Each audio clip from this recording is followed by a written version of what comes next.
नमस्ते। सामने आपको इतने विशेष प्रकार के जो टूल्स दिखाई दे रहे हैं, ये सारे औजार प्लम्बिंग से संबंधित औजार हैं। इनका विशेष स्थानों पर विशेष तरीके से उपयोग किया जाता है।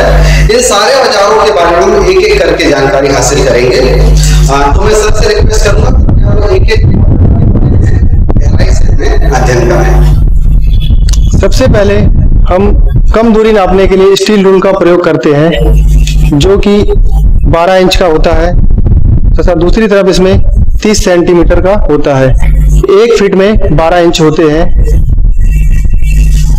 ओके, ठीक है। फर्स्ट तो ये स्केल से इसका उपयोग क्या होता है? वैसे प्लम्बिंग में अपन इसका उपयोग क्या करते हैं? प्लम्बिंग में इसका उपयोग हम जो छोटी दूरियां है, कम दूरियां 1 फीट तक की दूरी है, उसको नापने के लिए करते हैं तथा पाइप के व्यास को भी इससे नाप सकते हैं। अच्छा, पाइप के व्यास वगैरह जो रहते हैं उसको नापने के लिए उपयोग करते हैं।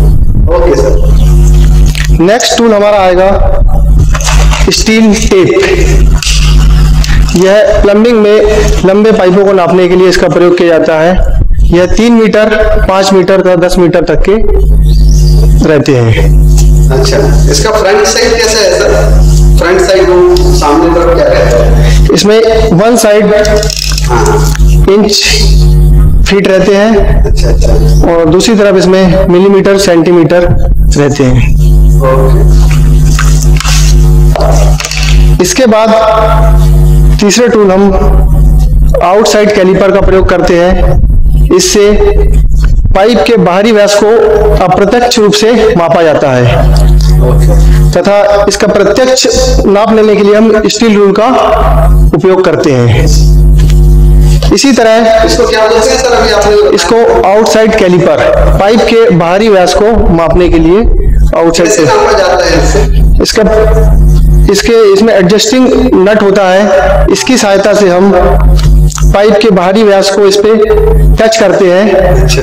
तो ये अप्रत्यक्ष नाप ले लिया हमने। इसके बाद इसको स्टील रूल पे रख के इसका ओरिजिनल नाप ले लिया जाता है।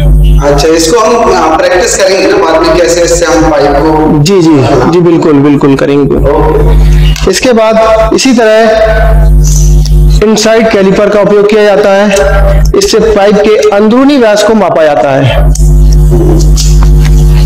यह भी आउटसाइड कैलिपर की तरह, हाँ, अच्छा, यह भी आउटसाइड कैलिपर की तरह एडजस्टिंग नट की सहायता से इसको कम या ज्यादा किया जा सकता है। और अंदरूनी माप लेने के बाद स्टील रूल की सहायता से इसे हम इसकी प्रत्यक्ष माप ले सकते हैं। इसके बाद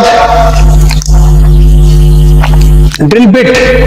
अगर हम पाइपलाइन की कंसील्ड फिटिंग कर रहे हैं तो उसमें ड्रिल बिट की सहायता से होल कर सकते हैं हम।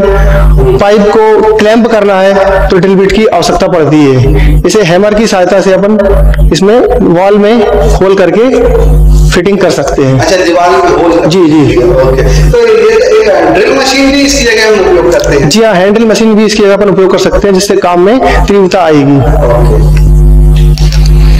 इसके बाद प्लम्बिंग में एक बहुत उपयोगी टूल हेक्सा का प्रयोग किया जाता है। यह अलग टाइप की रहती है। यह फिक्स्ड हेक्सा फ्रेम है। अच्छा। इसमें 12 इंच की हेक्सा ब्लेड लगी होती है, जिसमें कि पर इंच 32 दांते बने होते हैं। इसे फाइन हेक्सा ब्लेड कहते हैं। इसकी सहायता से हम किसी भी cast iron pipe, GI pipe या पीवीसी पाइप को काट सकते हैं। अलग से ब्लेड लगा हुआ है? जी हाँ, ब्लेड इसमें ये फ्लाई नट होता है। इसकी सहायता से हम ब्लेड को निकाल सकते हैं। और अगर ब्लेड पुरानी या खराब हो गई है तो उसकी जगह हम नई ब्लेड का उपयोग कर सकते हैं। जी, चेंज कर सकते हैं। इसके बाद फाइल। ब्लेड के द्वारा हमने पाइप को काट दिया, पर क्या होता है कि पाइप काटने के बाद कुछ तिरछा कड़े आता है कभी कभी, तो उसको लेवल में लाने के लिए, फिनिशिंग करने के लिए फाइलिंग की जाती है। फाइलिंग के द्वारा हम उसको फिनिशिंग वर्क और लेवल से एक सीध में मिला सकते हैं। इसके लिए हम फाइल का उपयोग करते हैं।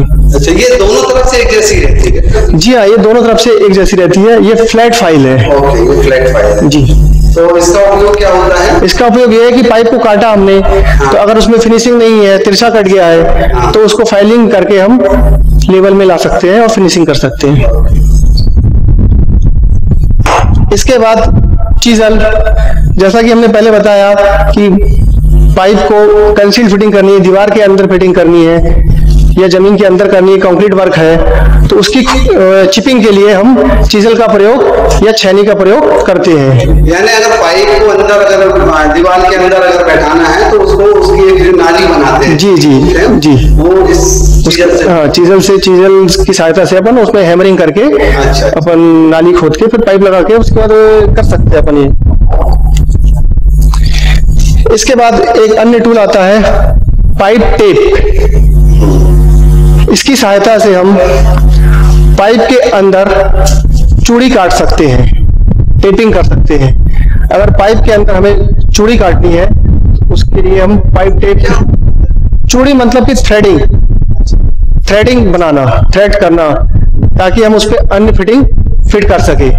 इसको क्या कहते हैं? इसको pipe tape. Pipe tape pipe के अंदरूनी भाग में चूड़ी काटने के लिए या थ्रेडिंग करने के लिए पाइप टेप का प्रयोग किया जाता है। फिर हम स्क्रू ड्राइवर, जो कि एक हेल्पिंग सहायक औजार है, हेल्पिंग टूल है, इसकी सहायता से हम क्लैंप को कसना है, नट बोल्ट को टाइट करना या खोलना है, उसके लिए हम स्क्रू ड्राइवर का उपयोग करते हैं। तो आपने दोस्तों देखा इसमें कुछ विशेष प्रकार के टूल्स के बारे में आपने जानकारी हासिल की। बहुत सारे टूल्स आपको स्क्रीन पर दिखाई दे रहे हैं। फिलहाल इसमें आपने जो यूज किए वो टूल्स थे, एक मेजरिंग स्केल था जिसमें हम छोटे छोटे को मापते थे सेंटीमीटर में। उसके बाद एक बड़ा सा बोल जो दिखाई दे रहा है वो भी एक मेजरिंग टेप था, लेकिन इससे लंबी दूरियां नापते थे। इसके बाद इनसाइड कैलिपर और आउटसाइड कैलिपर थे। इसके बाद रावल टूल था जिसमें आप हेक्सा फ्रेम और हेक्सा ब्लेड थी। इसके बाद चीजल और छेनी और फाइल और स्क्रूड्राइवर, ये अपना डाई, उसको क्या बोलते हैं? Pipe tape. पाइप टेप के बारे में आपने जानकारी हासिल की। मैं जानता हूँ आपके लिए एक बार में इतने प्रकार के टूल्स को एक साथ समझना बहुत मुश्किल है, इसलिए हम ये ब्रेक कर करके आपको सारे टूल्स के बारे में जानकारी देंगे। कृपया इस वीडियो को बार बार देखें और उनके उन औजारों का गहराई से अध्ययन करें। अभी और भी वीडियो आपके सामने उपस्थित होने जा रहे हैं, इंतजार कीजिए। धन्यवाद।